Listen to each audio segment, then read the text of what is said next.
Hello, and welcome to this week's episode of Menu Combat. I'm your host, The Wolves Den, and this is a podcast for JRPG fans who like to pause and customize their party. There are three parts to every show. It is, what am I grinding on, what am I reflecting on, and what's the Bard's Tale of the Week. And when I just tell you, I am really glad to be doing this again. I apologize, you didn't get episode last week. I was out of the country dealing with some family tragedy, but we're back. And we get to talk, but we don't get to talk about what we planned. So, before we even get into the usual reflecting, grinding Bard's Tale, I want to just tell a story of my Switch. So, before I had to fly home from Jamaica, I was playing Xenoblade Chronicles 3. This is how you got that episode about chapter 4, where I was talking about some of the revelations, and then I played the beginning of chapter 5. Oh my gosh. Everything about that area is incredible. People know what I'm talking about the big reveals. But I'm not going to be able to talk about it in depth because I didn't play it much. Because I ended up having to go home. I come back 2 weeks later with the expectation that it's time to play the Switch. I didn't play it at all when I was gone. And I thought I would. I thought I would have the emotional capacity, the space. I didn't. I was like, it's cool. I didn't touch my Switch on that break. And I was like, you know what? When I get back, I'm ready to lock in. I'm ready. I have a full summer ahead of me. This is it. When I tell you, I tried to turn on my Switch because I almost didn't want to play Xenoblade 3. I was like, I wanted an action game. I wanted something a little non-RPG, but the very long story short, I bought Rise of the Tomb Raider and it was just glitching in the first 30 minutes. So I was like, let me delete that. Let me go to what I know I should be playing so I could talk to you all about it. When I tell you, I click on Xenoblade 3 and it's just like, it's like a stuck on a black screen. I'm like, what's going on?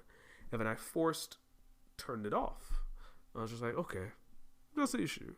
Let me return it on again. And it would not turn on. Oh my goodness, that is disheartening, especially for everything I've said where I've put that game off for a lot of different reasons, and I was finally able to end up in a space where I was ready to give it my all. It is extremely disheartening that I do not have my Switch, and I'm now going to have to send it over to Nintendo to get fixed. I'm gonna have to budget for that. Yeah, I'm not a happy camper. Which led me to a question of okay, what am I going to even play? I looked at the games on my PS4 and I'm gonna be honest with you, I do not want to touch Ni no Kuni 2 again. I'll do it eventually for the sake to say that I finished it, but there's a visceral reaction to that game where I'm like, oh, I do not like this game at all. And I've said so many different things about it, but it comes down to I just don't like how it flows. I don't like progression in that game. And so I kept on asking myself, what is a game I can mainly just play on PS4 because I still want to get my Switch back, that is cheap and that I can maybe beat before Visions of Mana drops. I kept looking, and I almost said that this was the time to start Final Fantasy VII, but I still wanted to rather play that on Switch. I found and decided that while I do not like any of the character designs that much, it's time to give Tales a second shot, because I said so many good things about Tales of Vesperia. It might be time to give Tales of Berseria a shot. It's cheap on the Sony sale. And that's where I went. So when we get to what I'm grinding on, it will be Tales of Berseria. But I say that story just to say, for all the Switch stuff, because we didn't even talk about the other game I bought. I bought Dragon Quest 2. I'm expecting a direct this week. And the intention was beat Dragon Quest 2 before DQHD 2D drops. Clearly, probably not what's going to happen. But these were the intentions, these were the plans, these are the things. Those two games, Xenoblade 3 and Dragon Quest 2, are what I really wanted to talk about. But those might be on hold. And I do open this up to say, what are some cheap PlayStation 4 RPGs that I should be playing? Because part of my honest truth is that there's going to be a month where I'm going to subscribe to PS Plus to just finish Shadow of the Colossus just to get that done, because I put in a good time, but I haven't finished it. But outside of that, I'm ready to put away my PS4 for a minute. I really wanted to be Switch forward, but clearly I'm going to have to double back in this direction. So, any thoughts on some short PS4 JRPGs that you recommend? I'm assuming half of you are going to tell me Nier. So, if that's really it, tell me what else. So that is just a preamble to explain the frustrations that happen to people sometimes when you're making all the grand plans. And I guess that's the story, right? You make all these grand plans about what you want to do, what you'll be doing, and things just happen. But let's get into what I've been reflecting on. So I wasn't going to cover this, but I saw a tweet from Lucid about 2 months ago. Shout out to Lucid00 on Twitter. Great follow. He's always got some really cool ideas, really thoughtful conversation. And a while ago, I remember he retweeted this thing about like the perception of RPGs and like the RPGs that are popular, and it got me thinking. There was a time where I wanted to do like a realistic unpacking of RPGs and their places. And that sounds weird, but what I'm saying is that we are the niches of the niche. Something I've said a few episodes back. And so we have distorted perspectives about the relevancy or the importance of an RPG series and title. And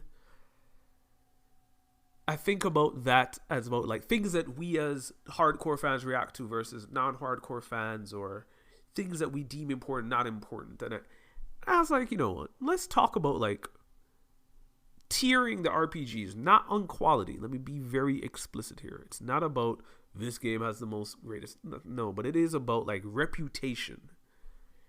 And when I say that, you might be like, okay, so what are your criteria for reputation? So I've been thinking about 3 different things.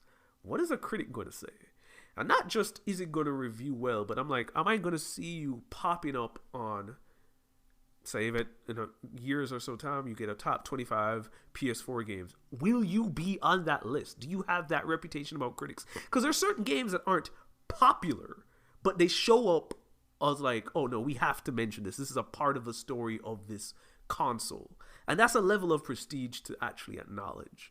And so I think critics, in addition to reviews, but just kind of that second piece of like, you know what it's like to watch like a big brand gaming website, and they have to pull someone to be like, no, we need an expert to talk about this game. It may not be everything that all the panelists know, but this game has such an importance that we need to make sure we have somebody who can talk about this. That's the kind of thinking I'm going to. The second one is, what do outside fans know about it? Like, do they know anything about it? Have they ever heard of it? Do they, like, what is, like, regular Joe Schmo, have they heard of the franchise? Are they is it a franchise that they'll try something for them? Like, outside fans, I think, especially in light of all the FF talk, the idea of what is an outside fan, how does that play a role? And it plays some role. And I think it does a lot if outside fans are engaging with your IP in some way. And then lastly, something I think a lot about that's also important is like, what do the in-house fans feel? / do developers care about what you're doing? I think it's a nice double edge of what are we passionate about? What do we bring up? But we could sometimes overinflate, for better or for worse. This is not like a besmirching thing. And we do matter. There's a franchise that's in the A tier, what I'm going to say, that's really on the backs of the impact of us inside fans. And the second part I've always put it, which is like, what do developers say about you? Do they bring you up? And maybe it's because I sometimes am on forums seeing the guy from, I think Robert Zaboyd mentioned RPGs, and it's like, okay, so that it plays a bigger role, but he's not only just him. Thinking about like like, do indie developers care about? Do other developers respond to your game in some way? I think if you consider all these 3 things, the idea of like reputation tiers are clear. And so let's see if people agree. I'm going to just do what I think is the easiest tier, except for the last one. The last one in this tier is the only one where I'm like, I'm willing to have a conversation about, but the rest of these are not debatable. The Soul series, the Monster Hunter series, Kingdom Hearts, Final Fantasy, Persona, Pokemon are guaranteed, no debates here, the A tiers in terms of reputation, the prestige. For better and for worse, it doesn't change the core 6. Now, I consider what to do with Dragon Quest here. And I'm going to explain why this one is very difficult. See, I think Dragon Quest gets the boost when we talk about critic reputation. You will see on the PS2, someone will bring up, you have to mention Dragon Quest VIII as one of the greatest games on that system. You start to see it on the Switch and the PS4, but they'll mention Dragon Quest XI. The 3DS doesn't necessarily get anything because they're remakes, but on the DS, you get Dragon Quest IX. So you're talking about critics are going to go out of their way to laud something. But I genuinely don't really know what to do when it comes to considering outside fans. Because in some places, right, like the guys who are like big gamers but don't play RPGs, they know Dragon Quest, right? Like, for better and for worse, it's true. Like, people know the myth of Dragon Quest shutting down on a day, like can't sell it on a weekday. Like, that is a popular gaming myth. But I also will have to be honest. I don't know how like, I've heard that myth for so long, but it's also like, all right, maybe I'm overinflating. Maybe I'm making this a bigger deal than it's supposed to be. And so I think critics have it. I'm not going to give it to outside fans, but our love for it as inside fans and the developer reputation of Dragon Quest make me feel like it deserves to be in that A tier. But you let me know if I'm overinflating. I think I have a friend of mine who went and played DQ11, and I was like, okay, can regular folks who don't have the connection the way I do just go in and enjoy, right? Because I was like, okay, that's a test to outside fans, and he loved it. He and I talk about it all the time now. But I don't know if that's really reality. But I think the other 6 are the other 6. Look, whatever you want to say about the Soul series, I don't really have real opinions on. But I just know sells like hotcakes. It is entirely important to the PS3, the PS4.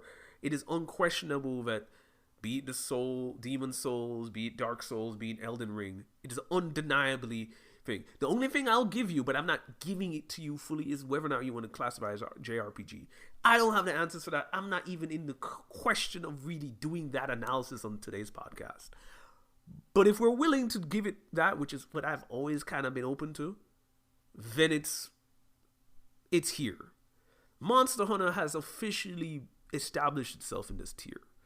World did a lot. But even before World, the stuff that was happening on the Wii, the 3DS, we were always building here. And I think this is another piece that I say. It's like, in order to get to the A tier, you need to have like a run. You need to have like enough of a games in sequence where it's like, yeah, the next time you show up in a presentation, people see you like, yes. Which is proof with what's happening with Wilds. Like, the response to Wilds tells me this. Kingdom Hearts, this is straight off the back of every outside fan knows what the game this is. It has a particular reputation for those who have never played it. It just is what it is. Final Fantasy, do I need to bring this up? The prestige, regardless of how regular gamers perceive it now, and I know that we've been having a lot of sales talk, the truth is, at least for inside fans, for developers, and for critics, regardless of whether or not we want to have the outside fan conversation, Final Fantasy affects discourse. It affects the ways that we have conversations. It affects the ways that we perceive where the genre is going. It's unavoidable. Now, is it as big as it used to be? No, but I definitely think that's like, there is a prestige that it has that you just can't really avoid. Pokemon, it's the most important RPG on the planet. It just is what it is. People can argue, do whatever you want to do your backflips about to hate. It's the most important RPG on the planet. It's the one that, at the end of the day, is a guaranteed system seller. It is true. It is proof. It's the only reason why I am not scared about what the Switch 2 is. Not because I even think the new Pokemon games will be good, but it is a guaranteed system seller. Like, it is the only RPG that will sell a console. JRPG, asterisk.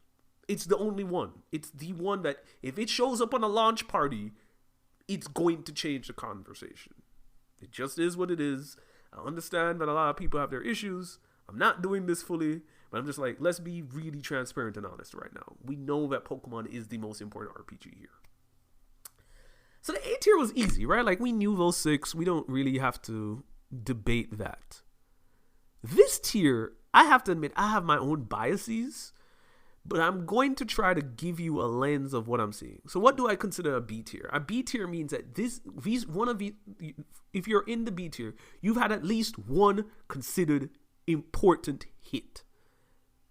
Whatever we're going to define that as, it's very nebulous, I agree. But I'm just thinking, I'm looking at the list, I'm like, with probably the exception of one, but I'm kind of like, it has to just be here. We can't really escape it. You have a guaranteed bona fide classic on a system. Regardless of whether or not you believe it deserves that reputation, it just does have a classic. I also think to be in the B tier, you have to be able to imagine that there is a sequence of events that can graduate them into the A class. That has been kind of my key thing between a difference between a B and a C, where I'm like, oh yeah, I could see these feel like the seeds are there, but it's like, if they just had a small run that doesn't feel abnormal outside the sense of reality, oh, that could happen. Like, the right circumstances could happen to graduate one of these franchises. And so, it goes as Fire Emblem, Xenoblade, Nier, the Chrono series, SMT, Tales. It is without question to me that on a good set of circumstances, any of these could possibly graduate to the A tier. That is the real criteria, which means that I believe that these could easily somehow, under good circumstances, become one of the most important RPGs in the community. Because the punchline is, for some of these, you could argue that they've already had that moment. So, Fire Emblem, the story of the 3DS cannot be told without Fire Emblem. Fire Emblem sold well on the Switch. It has 2 really big classic titles in the last decade-ish. It just hasn't had the full sequence of events play out, right? Comparing it to the A tier of Persona, where that had enough of a sequence to build to 5. Fire Emblem, while I don't want to besmirch, I don't think negatively on it. I think just talking to folks who are not me, they want just a string of straightforward Fire Emblem titles that are great with story. That's just really what I'm going to break it down to. And the fact that Fire Emblem gives you one, I mean, it's like more mechanic focus. I mean, it gives you one. I think it's the only reason why we don't have this. Why I don't think folks see it in that A tier. Because I do think there's a world where I'm like, if it was Awakening, then Fates, then Three Houses, and then we had another just like more story-oriented title, you could start thinking about the A tier conversation. I don't think we'd be there, but I think we'd reasonably consider it. To Xenoblade. Xenoblade even got the prestige of being one of the most important RPGs of its generation. Built a reputation off of Operation Rainfall. I don't know what to tell you. I think the fact that it got a Game of the Year nomination, I think it has enough prestige. I don't know what it would take for it to go to the next level. But I also think that I'm like, I don't think it's far-fetched. I don't think it's out of the ordinary. I just think something just has to go really right. And I think truthfully, there are potential for enough games to chain together for us to end up here. You can tell me I'm wrong. Nier is interesting. So again, I don't have a history of this franchise, but the Yoko Taro love is undeniable. Regular folks talk about Nier all the time. It is very much a part of the Platinum prestige. In terms of them for the developers, I just wonder, when they did the remake of, 1.718 or whatever, is that just proof that it's going to be hard to chain together the titles to stay in that space? You guys tell me. This has been kind of one where I'm like, it just doesn't feel like we're there yet. And maybe we just don't have enough titles for us to see it in that light. Chrono. Trigger is considered the greatest game of its generation, or at least in that argument, it's literally why it's on this list. Because truth be told, If there were a new Chrono game in the way that we conceive it, we would all care. It's just that simple. And I'm like, if they just made one other good one, the way that we talk about that franchise would be easily back in the tier above. That's why I say that. SMT is interesting. There is a reputation SMT has, but I also think it's a reputation that can potentially work to its benefit. In terms of being very difficult and punishing, I think we have built people to be more appreciative of that over the last few years. Very mechanical focused. And so while I do think there are some elements that make it harder to get into, I think there's part of the community that's primed. And I do think if you get another SMT4 level game that's received along the core base and chain one or two of those, I don't think it's out of the realm that it gets up there. The last one I'll mention in the B tier is Tales. It really is on the crux of what the next one is. Arise, if we look at the reception of Arise from outside people and critics, it's really high. And you think about I saw someone who said it where it's like, it's the first next gen RPG, really, and it didn't waste its opportunity. Tales has a couple of classics. It looks good enough. And so I'm like, I don't want to pretend as if Tales can't just string a couple of games together. You tell me I'm tripping. Other one here that I think is very close to the A tier, probably the closest of all the lists here, is Yakuza. I think Yakuza has built a love from almost everybody who I've heard touch it in a way that feels accessible, regular, all of those things. I just think it's there. I'm going to speed through C and D and E just to kind of give you a glimpse of where I'm at. The C tier, which is, these are all, the inside fans love y'all. I don't know if it's ever going to get any better than this in terms of larger reputation. East, the Mana series, Octopath, Valkyria Chronicles, Trails, Bravely. Games that we in the fandom hold dear. But I just don't see them graduating higher in either critic or outside fan perception. It's just our loves. The D tier, it's the fans are hardcore, but it ain't even all of us. Right? Like, it ain't necessarily a community game. And I'm referring to stuff like Blue Reflection, Rune Factory. I'm putting Star Ocean here. I think I'm going to get some pushback for that. But I'm like, it doesn't feel like everybody's here. And E tier is stuff where I'm just like, it's gone. It has a chance to be somewhere on this list, but it's gone. Breath of Fire, Golden Sun, Batten Kaitos, those are dead series. And therefore, while they have a prestige, they don't have enough to like really matter in the large thing. Again, this is about reputation. And so you get into like the more like going in your bag of knowledge rather than like the regular fans engaging. So you tell me, am I tripping with this list? Do you agree with how I've laid this out? It's something I've thought about for a while. I hope I did justice. So that's what I've been reflecting on. What have I been grinding on? Okay. I started Tales of Berseria like I started with. And I dig it. So as I said, I do not think the character designs look that great. But it's not what I thought. So in my outside expectations, like this is going to be an edgy game because I know it's a game about revenge. But I really like Velvet. Like, Velvet, so in many ways, I'm like, Velvet feels very spiritually connected to Yuri. And I think maybe that's like helping me a lot, where Yuri obviously was this guy working in the gray area. And Velvet, we see what she goes through to want to essentially kill Altorius. And it's just heavy. I debate about how much I like that first hour of the game, where you're there with her brother collecting the medicine to heal him. There's so much in this dialogue that feels like it's talking to you, the audience, rather than them talking to each other as characters. And like, I remember there's a moment where at the very beginning of it, Velvet talks to these just NPCs, and they're like, it's good that her sister died, so she avoided the opening And I'm just like, that just feels like exposition to talk to us. Because it's a weird thing to say in character to the character in the game.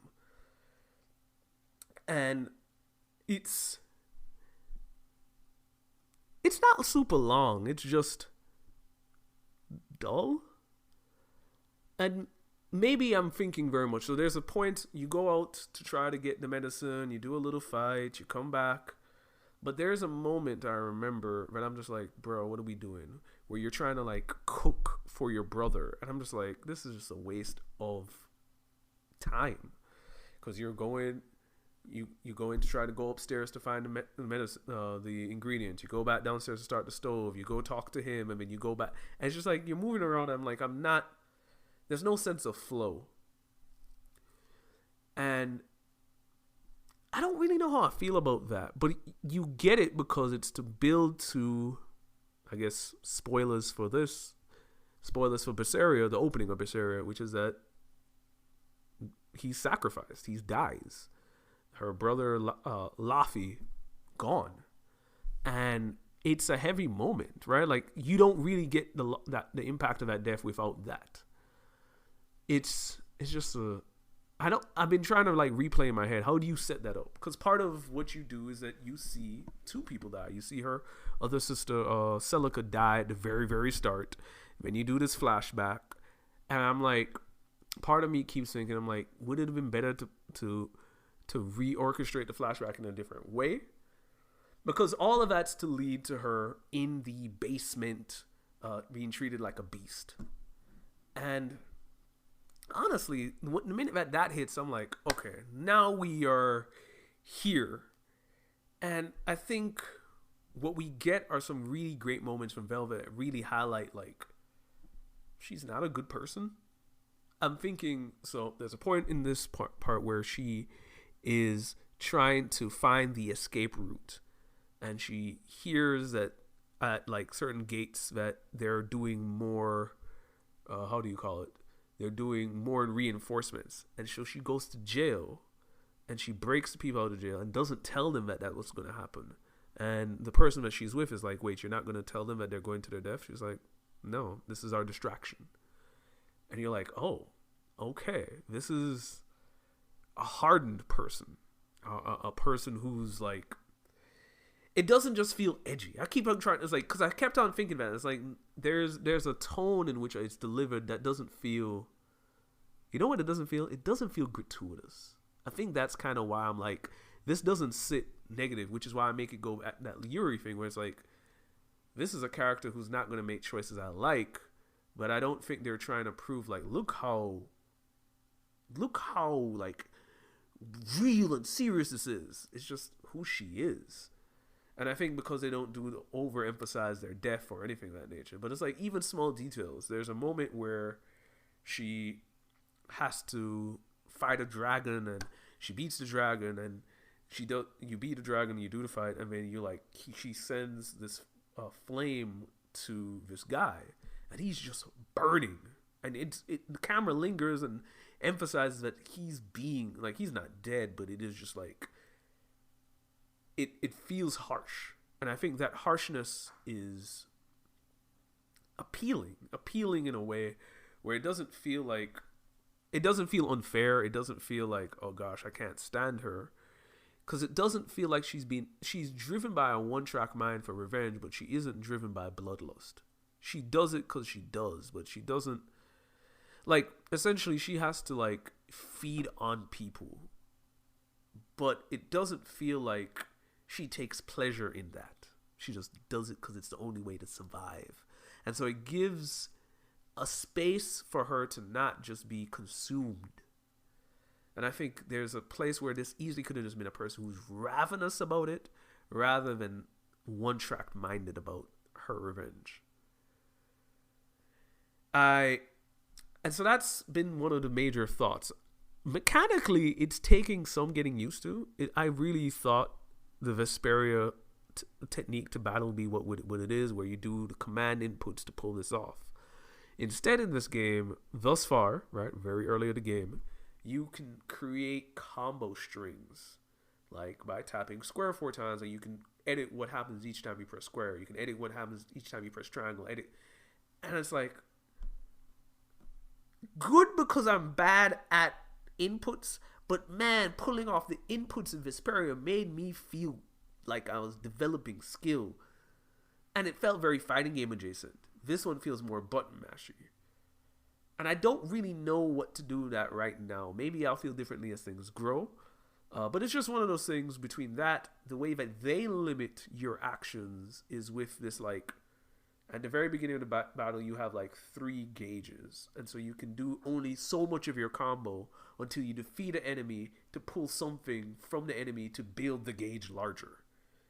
And then you can string on larger and larger combos the more and more you kill, which is a cool concept. It forces you to be on the offensive. And in many ways, I'm reminding myself of how I felt at the beginning of Vesperia's combat, where you felt very limited, and then when you started equipping skills, you kind of built it out. And so here I can see that you are going to build out to your combos by killing off particular enemies to build it off the larger string of enemies. I'm excited to see how that plays out, because you're not equipping new techniques, it doesn't feel like the growth is going to be as clear forth. But as I said, because the combos are more easier to execute, I might appreciate certain things. And I do think they're really considering what it means to have abilities in battle and not. One of the techniques that they have is, I think it's called break souls, where if in the middle of battle you click something to trigger a break soul, you can chain longer combos, but you lose some health, and when it's over, you have less of a gauge to execute combos, and the enemy gains an additional gauge to do larger combos. So it's really a cool trade-off. Again, this stuff seems pretty neat. I just kind of was just hoping for something more similar, but I'm curious of how this depth will grow. One thing I just want to say, underrated element, being able to attack multiple enemies at once, group your attacks in that way. Simple quality of life change. Undeniably great. And I'm sure most of this stuff probably happened in the Zelia games or whatever, but I just want to say, going from what it felt like one-on-one combat scenarios in like Vesperia to something where you can do through links and moving around to get multiple enemies in a cluster, to spiral certain moves to hit multiple at the same time. Always good. Always good. The interesting thing too is thinking about just like, what are they going to give Velvet? So Velvet's cast right now, you have this magician and you have this sword guy who will not use the sword that you found, but has these 2 daggers. And I find it very neat to see how they're talking to one another. So obviously, the mage is very much the comedic relief, which if you're going to get someone as like edgy as Velvet, you need something to contrast. And I think the guy with the daggers, Rokuro or something like that, is a nice in-between of both of them. But I think the way that they're interacting doesn't... She's bothered by having to deal with them, but she's not mad at them, which I think is kind of, again, she's not being this like ridiculous loner, leave me alone, stay away from, like, there's room for humanness in her, and I think that stood out. Like, I'm even thinking of the interaction between her and Rokuro around eating. So Tales obviously has a cooking system, and one of the things you learn is that she can't taste anything. And so her response to food is just literally to stat boost herself. And you kind of feel just bad for her, right? Like, you see her eat the apple, you're just like, sheesh, this is not a satisfying thing. And the way that they interact and talk about that just sits differently. And I even think about something else where she says to somebody where it's like, boys cannot be separated from their toys. And she's just thinking about Laffy. Like, there are ways in which that she's engaging with folks around her that doesn't feel closed off. It feels terse, but not closed off. Again, maybe I'm tripping, but Velvet has made a very good first impression as like a harsh character, but a harsh character who doesn't feel gratuitous and feels like, and I think maybe this is it, right? She's become a demon. She's become this person who has to feast on animals and gone through this hell, but she hasn't lost her humanness, which I'm sure will be a whole big theme of of the entire story. Cool stuff. This is kind of how I've been enjoying my Tales of playthrough thus far. We are chasing the lizard demon right now, so really still early into the game, but there's that. I will say this because it's been on my mind. Keeping track of all the terms that they throw at you is annoying. And I guess to follow up from my last podcast, this has a lot of good summaries, but no glossary. Good summaries. They really summarize like things to remind you of the dramatic beats. But again, just to understand, I've played this for about 3 hours. These are the terms I've had to keep reorienting to make sure I follow properly. Not that I don't have the gist of them, but I'm just like, okay, I need to know this, I need to know this. Malak, Malakim, the Oath, the Daemons, the Exorcist, the Abbey. And I'm trying to remember how do these all interconnect and relate to one another. It's a lot. But again, this is what you do with world building, right? You throw out those terms to feel normal and average throughout. And so that is my Tales of Berseria experience. I'm looking forward to playing more, seeing how these characters develop. And so that leaves us here with closing on the Bard's Tale. And I haven't played Persona 4 Golden. As I mentioned a few weeks ago, I got that to play on my Switch. Switch dead. Not played it. But I've listened to the soundtrack from it. And in space of what I've been feeling, and one day I'll talk about it more explicitly on the podcast, but dealing with some family issues and recovering and making sense of how I'm feeling and trying to be in tune with that, I've been thinking that there's one song that kind of represents that, and that is literally Reach Out to the Truth. One of the challenging things for me now is to sit with what I'm feeling and to own what I'm feeling.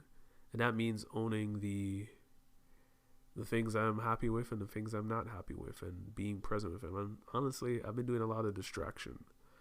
When I was thinking about the lyrics, which is like seizing the moment, engage with your dark inner soul, the truth of who you are.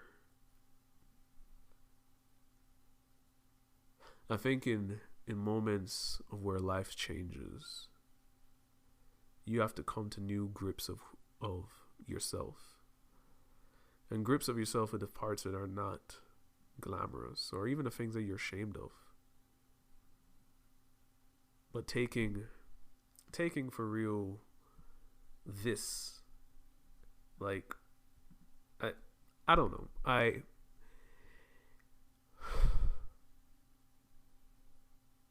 can imagine in that game, because 5 is different, right? But I imagine in a game like of 4, right, embracing your dark side and using that to learn about yourself is real. And I think as I've been trying to find ways to sit with pain, it's been something that I guess holds value. And it's beautifully sung, it's beautifully all of that, but I think so much I don't know. I'm rambling because I've been trying to figure out how much I want to share. I think when I'm on the other side of this, I'll be able to share. But I know I'm not the only one who has to sit and like make sense of yourself again. It's weird, right? Because I was like, I know very lightly from like listening to videos people talk about Persona 4. It's a game that is about high schoolers like engaging with their true selves and what that means in the teen stages is very different, right? Like you're really making sense of your identity. And I think for me, part of what things that happen when you get older is this idea of getting used to things that you've told yourself or things that you feel like you should. and then dealing with the shadow of like yourself,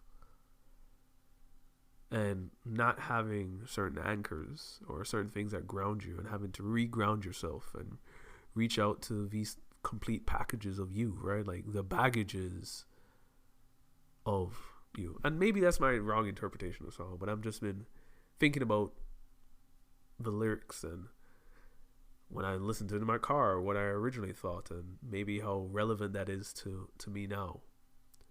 And you guys tell me I'm tripping, right? Like, y'all have played the game. I haven't played it yet, but it's a beautiful song. And if I were to be honest with how I'm feeling, I think it resonates right now. So, on that note, that's the Bard's Tale. I just want to thank you all for listening. Thank you for listening to the ridiculousness of The Wolves Den. You can find me on Twitter, The Wolves Den 25. You can find me on Instagram, The Wolves Den 25. On TikTok, The Wolves Den 25. You can find the podcast on Twitter, Menu Combat. You can find it on Instagram, Menu Combat. And yeah, this was Menu Combat, a podcast for those who like to pause and customize their party. On that note, keep changing the world. Peace.